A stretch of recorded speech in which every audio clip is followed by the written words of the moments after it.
njyewe ndahita ngenda dore abavandimwe bawe ntabwo ducana wabo. Nakoze cyane nese iriya miti kutamenya uko nzagenda. Iriya miti ugomba kuruhuka neza ukarya cyane hanyuma ukayinywa neza uko bikwiriye mu gitondo saa sita na nimugoroba. Nakoze cyane sinabona ko nagushimira ntacyo nabona nkohereza uzi ko maze iminsi mu bibazo hanyuma byagenze nabi n'umugafendi wanjye mu bibazo. Muri Imana muri kumwe kandi uzabibona. Ndabizi bizagenda neza gusa nsezeranye ko uzambikira ibanga muganga. Yego ariko nanjye nsezeranye ko bya bindi uzabikora. Biriya byo ntubisinzire rwose nugira ikibazo nzabikora neza nk'uko twabivuga. Humura rero Imana mubane ahubwo hamagara umuntu ngewe ndagiye aza gufata. Rwose kirimo nini.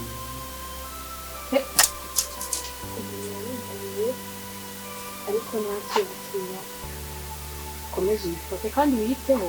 Ngomba kubikora. Uduhamagara umuntu yitwa atereye na sisi.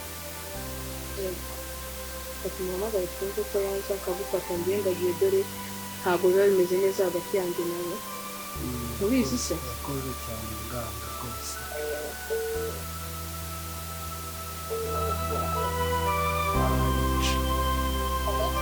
Sista bite? Meze neza. Ntabwo kumera neza gute? Ufite umutima mubi mwana. Ntinesha umutwe. Aha ngahange n'inkingurire ndi ku muryango uri kwa muganga.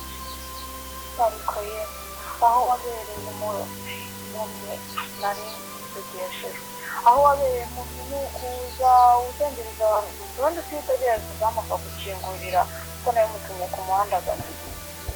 Sista wamfunguriye ko ntameze neza. Kandi ngo ukingurire reka sinzengereza cyangwa wicara utegereze zamu. Umuvandimwe wawe Angira muga. ngaho ihangane. Ese ni iki ntakoze? Kandi umwana ninjye umwishyurira inzu nkamutunga ikintu cyose. Ihangane kiri mu kuboko hano ngiye reka ngende akanansanga ndumva afite amahane hanyuma ubwo turi kumwe wiyiteho kandi uruhuke ukoresha imiti neza sibyo? Urakoze cyane muga turaza kuvugana. Ngaho turi kumwe rero. Imana igumugishe. Ibihe byiza nawe tuzimye. Sawa.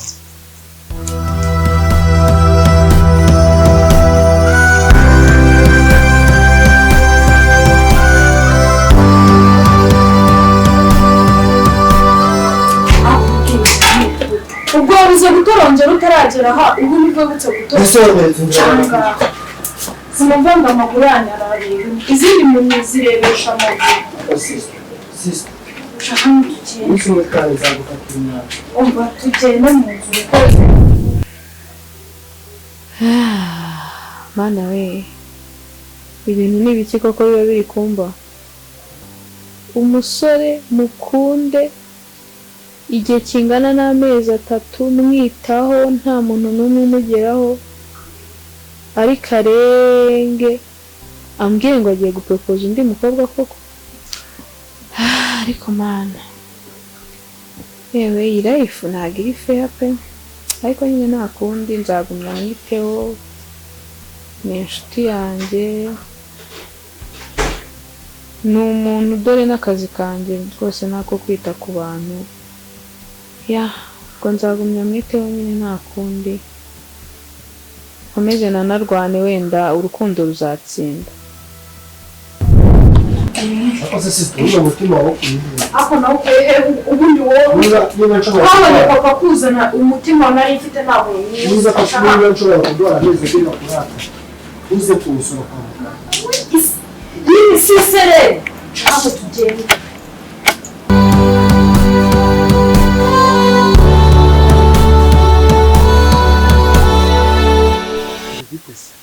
Ibyiza Nishimiye kuba ndi kumwe nawe hakuno. naye nishimiye kongera kukubona. Ariko wagiye intengwana baje kunsura cyane nkuko twabigendaga mbere. Urabizi akazi utuntu two mu rugo nyabigoye nawe urabizi ko nagerageje kose nagiraga ngo ndebe ko basi wazasanga ameze neza nayo.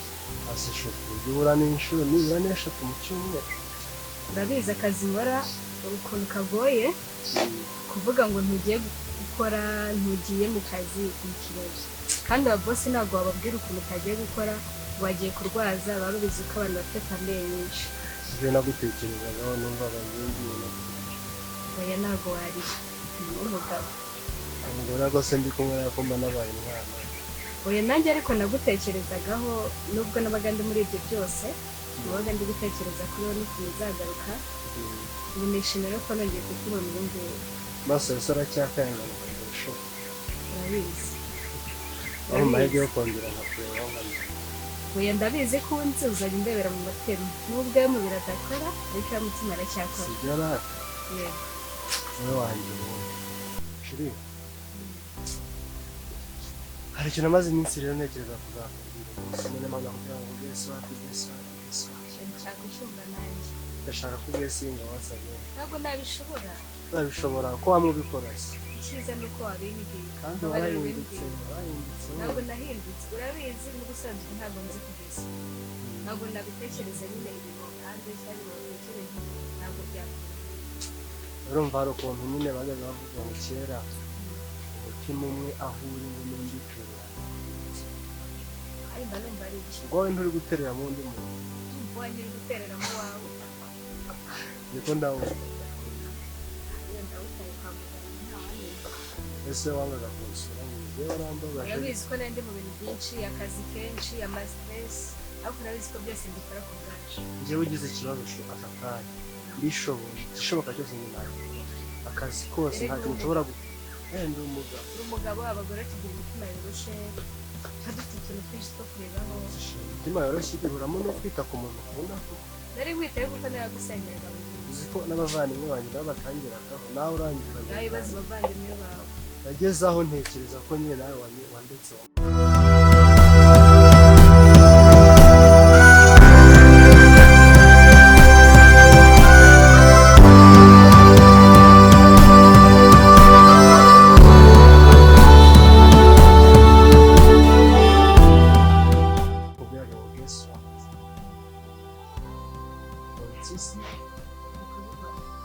nakifuje ko naba ndi kubireba wenda bikurebera nta kibazo gusa nyine byakirana umutima ukunze wumve ngo yumviye ku mutima kera hose nifuzaga uyu munsi igihe nzatahira kwa muganga kandi kumwe nawe hano wicaye and this is the day that you will do that is it the day urakoze cyane nkukundira ko uzi ibintu nkunda uzi ibintu byose mba nshaka mana yanjye ntabwo natekerezaga ko ibi bintu wabinkorera aka kanya uje nyine niyo mpamvu nkukunda nicyo nkukundira baby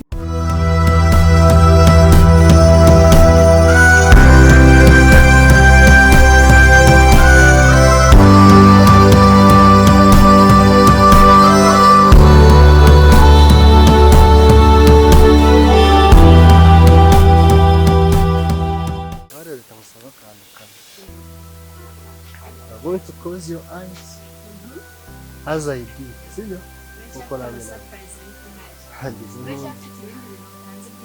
Ngenda cyateguye ngafunga amaso kandi making sure ko yafunze waye ntabwo wambeshye kandi aribyo nagusabye nyine wayafunze nturebe ntabwo uri kureba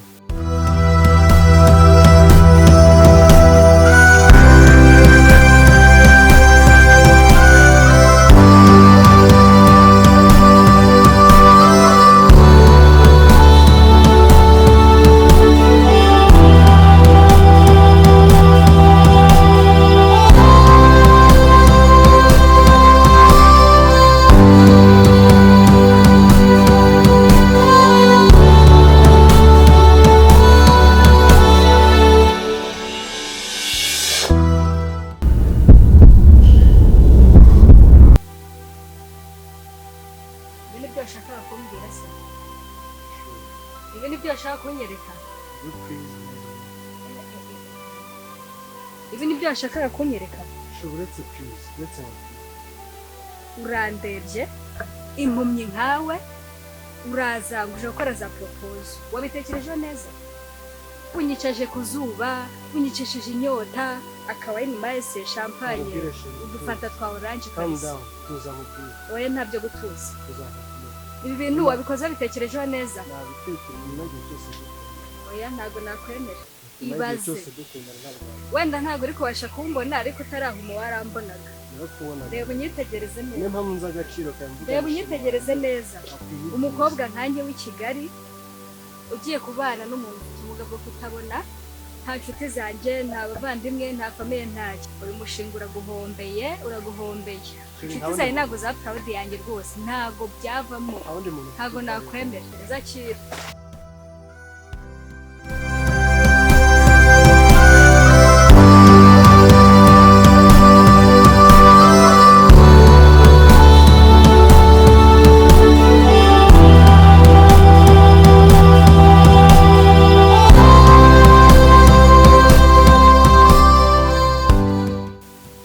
ndabizi ko utampangika ndabizi ko unkunda utampangika niwe mugabo ubundi sheri urabizi rwose yari pranka ntabwo rero ukuntu mba nitoza kuzaba umukinnyi wa filime mwiza nyumva ndagukunda urabizi ahangaha ni inkuru yacu ntabwo inkuru yacu yarangira gutya pe ntabwo wambonye nari kugukinisha kuva kera hose utansuraga kwa muganga nabigusobanurira ukuntu nabaga ndi busy ubu nawe urumva ukoze ibintu birenze impumyi nkawe urumva ukoze akantu karenze k'abagabo uracyagarura iby'impumyi kuba ntabona nahoze ndeba urakoze uzabyicuza nta n'umuntu uzabona ukureba nta n'uzakureba ari ushaka abantu bose bameze nkawe umva aracyariho abakobwa bo agira ngo nkubwire ko ntazabura nuko bazitsene niba ari ukutera uzabyihorera niba ari ukutera uzabyihorera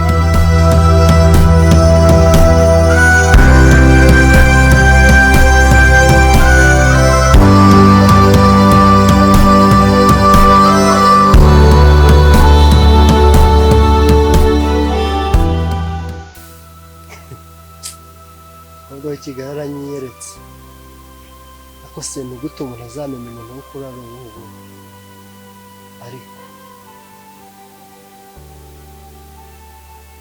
nzakomeza mere gutya kugeza byose bigiye hanze imodoka yanjye nayo yari igiye ntacyo menye wo kwizera ari uwoye